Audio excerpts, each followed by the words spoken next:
I do want to move to the second topic, though.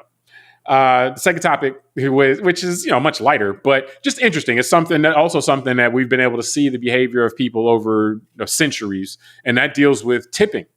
And just kind of we've grown up in a culture, in the United States, we've grown up in a culture where tipping is a part of it. Food service or certain other types of personal service, you tip.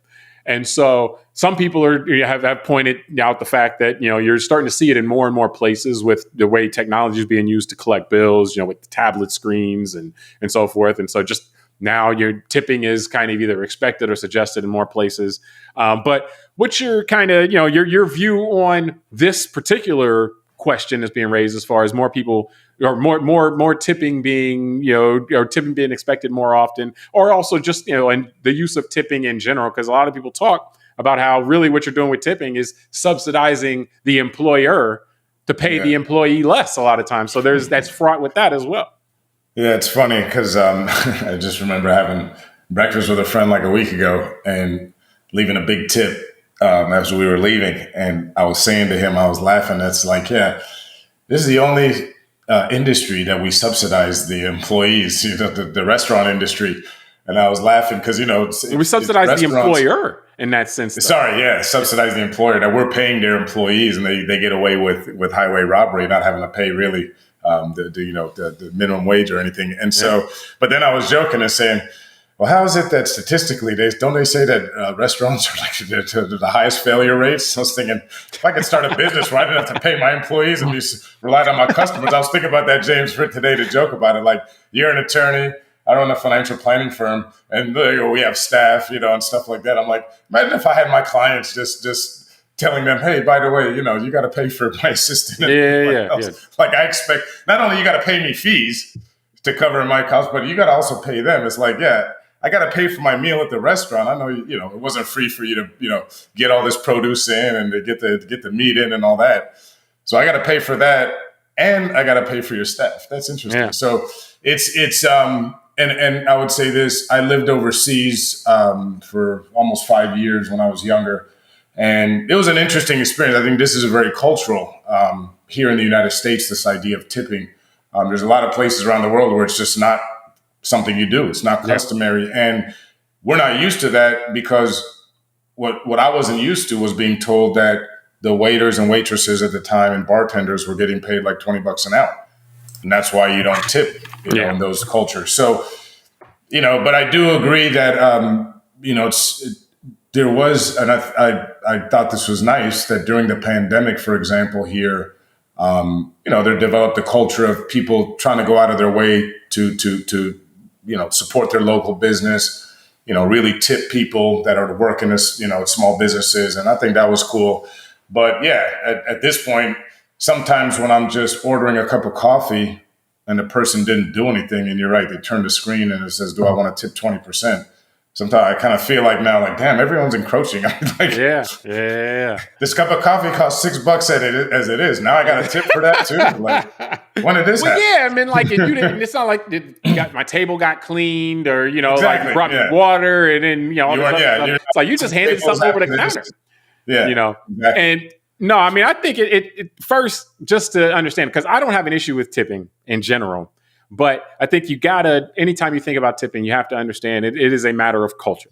And so, and then we'll have a piece in the show notes about tipping, which had a lot of interesting background as far as going back to, hundreds of years ago in Europe, where they believe it originated. One of the things that was interesting to me is the word tip, where it came from. And I think what they cited was that there was in a restaurant, or, it was to ensure with an I, to ensure promptitude was, what this money was for, which was shortened to tip, to ensure promptitude. So I had a lot of fun in my mind with that. But like this cultural phenomenon basically is something that it's really taken us over, and like that to me is what really stands out the most about it, in the sense that, and again, in the piece we have in the show notes, you'll see one of the things they talk about is how, like, there's been a lot of hand wringing over tipping since tipping began. Like the whole time, like some people pointed out, like, this is crazy. Why are we doing this? And then in many cultures, like where they did it before, they don't do it now. Like they raise the wages or whatever.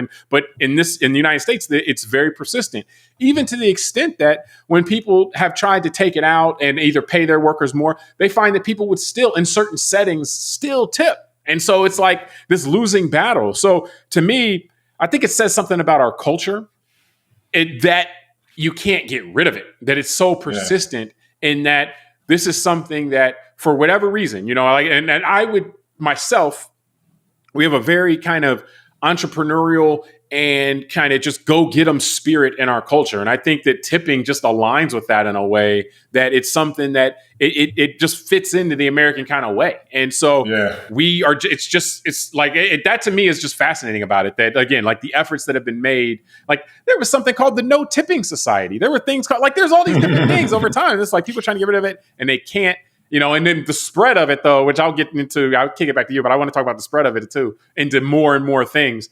But yeah, just the persistence of it and how it seems to really align with our culture is very interesting to me. Yeah, I was going to say, I mean, as you say, it makes you realize, tipping is a very American thing for in the way you say it, because if you think about it, I mean, Americans, a lot of people complain about Americans, around the world. And just like we talked in part one, we complain a lot about ourselves. But, I say this in a positive way. Americans have a very generous streak that can come out in certain ways. And I think tipping is one way, like you said, culturally, I could see a lot of Americans just not being comfortable, not tipping certain professions because of understanding that they don't get paid well. And I think that's what I mean by that. That shows the kind of generosity of part of the American spirit. But that's a horse and a carriage type of thing, chicken and egg type of thing, because it's like, well, they're putting the cart before the horse, type of thing, or chicken and egg kind of thing, because they don't get paid well because they are tipped.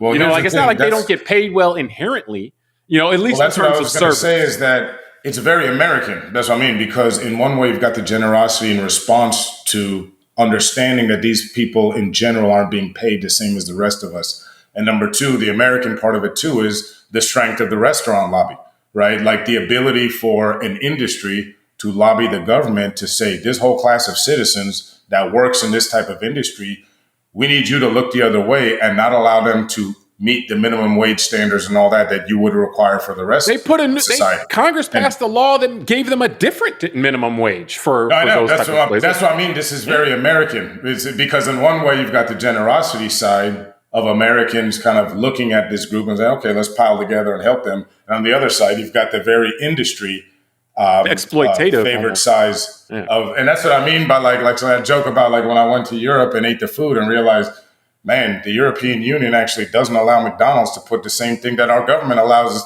us. I got to go overseas to another continent to eat food from an American corporation that's way better than here in America, and it's because the way our government allows companies to lobby it. And so that's what I mean by. That's why the rest of the world, it's an interesting American dynamic, is the rest of the world does not allow American restaurants to go in there and open up restaurants and not pay properly, right? Yeah. Like they force American restaurants like Morton's and these others to pay, if you go to Australia or Canada, Ruth's Chris got paying people, their minimum wage. Yeah, the servers don't just get less money and have to rely on tips. Yeah. So for some reason, our restaurant and entertainment type of businesses are allowed to, pay under, lower than other industries. And that's what I mean by just in a positive way. I say that's what makes America, America. It's good, the bad, and the ugly. Here's the thing, though. Even in states, for example, where they've taken that away and they've made, like I think California and Nevada are two states where they've made it so that you can't pay the servers or, tipped employees less. They found that it's not like that makes the tipping go away. Like it's so ingrained in the culture. And I think some of that is just kind of what I was saying as far as like the enterprising spirit, in that like kind of we want to reward in America, like the person who grinds extra hard, or we want to see that person at least by and large. And so, but that's where the expansion of it has, like it's really, I think now again, understanding that people have complained about tipping, certain people have complained about tipping the whole time. But I think that there's more people that have kind of given it the I don't know, you want to call it the side eye or whatever, where you're seeing in industries where it's just becoming integrated into the payment systems. And so, or in all industries, it's becoming integrated into the payment systems. And therefore, it's starting to expand. Like, oh, okay, yeah, I go get my dry cleaning. And it's like, okay, do I want a tip? And it's like, well, hold on. All you did was hand me the stuff. Like, I'm paying for the actual dry cleaning and the hanging and all that stuff. But the person who's operating the cash register, am I supposed to tip them as well? Or just any types of things? You know, like you're seeing this expand out more, but just because of the way it's built into the payment systems. And so, like, that to me is, I wonder if that pushes to a tipping point where Americans eventually just go the way the rest of the world, most of the rest of the world is. I wonder if that pun was intended. What's that? You missed yourself. You said it's being pushed into the tipping point. Yeah, it definitely wasn't intended. I'm glad you caught it. But at a certain point, I mean, like, again, people have tried before to go take the approach that we've seen in other countries, or people take in other countries, as far as to try to get rid of tipping and just make the employers pay the employees, and the customer can pay for it, and then they can leave. It hasn't worked here. It's worked in other places. So I wonder if, as it expands out to more and more things that are less associated with, I'm seeing you do a bunch of hard work for me, you know, if it'll get to a point to where they're like, you know what? You know, like, yes, we'll just, our culture will go a different way, or if it won't, or if it's just so ingrained in certain parts of the American culture that it won't happen. I wonder about that. Hey, we'll see if there's a revolt against tipping non-restaurant workers. But see, there's been that, you know, where there's been, and it's always failed, you know. So you would think, but the way kind of we think of the world is that when something gets pushed too far, then eventually there's a reaction. And so that's kind of what I wonder, is if it's going to get pushed too far, or if this is something that is just kind of just the way it is. Last question before we get out of here is, how, just personally, how do you decide what to tip? Like, you know, whether it be delivery or whether it be like, you know, in restaurant service, do you do it, you know, solely based on the size of the meal, or as a percentage, or do you, if it's a harder kind of thing, if it's raining outside and it's a delivery, or if it's 3-course meal at a restaurant versus a buffet style, or, you know, something like that, dude, what do you do as far as the scale? I think I default to, you know, around that 15 to 20% range, depending on, you know, if I wasn't that impressed and all that, it'll be on the lower end of that, and if I'm more impressed, it'll be on the higher end. It's funny, I was at a friend's birthday brunch on a Sunday, and it was at a nicer restaurant. So it was one of these, we had a big party of 20. So, you know, the waiter broke it up with the couple. So me and my wife, you know, our bill was shared. And so it had he told us, that the waiter, that it had an automatic 18% gratuity. But I actually liked this guy. He did a great job, I thought. And, you know, very proactive, always checking on us. So I actually rounded it up and gave him like an extra 2-3%. But that's not what I do every time. So yeah, there is, I'll tip out of respect at all times. I can probably count on one hand, and definitely probably only once or twice really, where I either didn't tip someone or gave them on purpose a very low one, and maybe wrote up. I can remember one time, right? Oh, you're a receipt writer?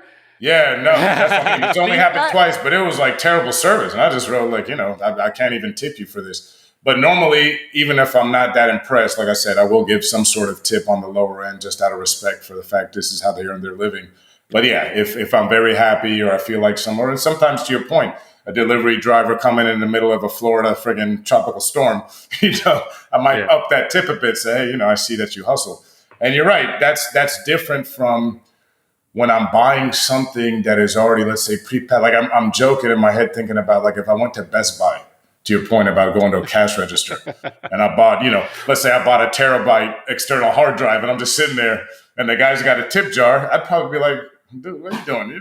Like you can go to Best Buy and get a flat screen TV, and they're like 10% tip. Like, whoa. So, y'all better. But nah, for me, I'm in the group of people that just kind of almost do it. I like reflexively in the traditional circumstances. Like it has to be something different. If it's a carry out or something, it'll be $1 or $2. You know, just kind of like, okay, yeah. But if it's a delivery, if it's a, you know, like restaurant type of thing, I would like if it's bad service, I'm at 15. And then if it's good service, I'm at 20. Like, it's something I just don't think about that much. I'm a person, I'll just tip it all the time. I don't write anything, you know, it's just kind of like just what it is. Like, from a cultural standpoint, it's just what you do in my mind, like, so it's in the range. It's a very tight range. I see it's pushing now. Sometimes people are like, oh no, it's 22 to 18%. Like, whoa. And, we'll see how the culture evolves. But yeah, I mean, I definitely look at it as something that,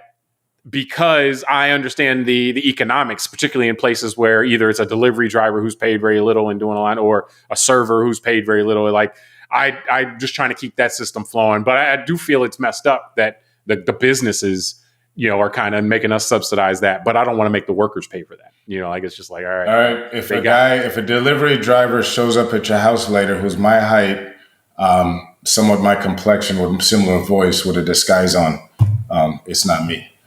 But you should tip him very well. With a big handlebar mustache. I have the Humpty dance nose. Remember there you go. That nose with the glasses. Yeah. So, well, no, and the only thing I'll just tip him real well. He's a nice guy. He needs exactly. Yeah, he can regale me with a few anecdotes, and I'll give him a bigger tip. So I get the feeling he won't hang around long. He'll just take his money and leave. You might figure out who he is. We appreciate everybody for joining us on this episode of Call Like I See It. Subscribe to the podcast, rate it, review it, tell us what you think, send it to a friend. Until next time, I'm James Keys. I'm Tunde Ogunlana. All right, we'll talk to you next time.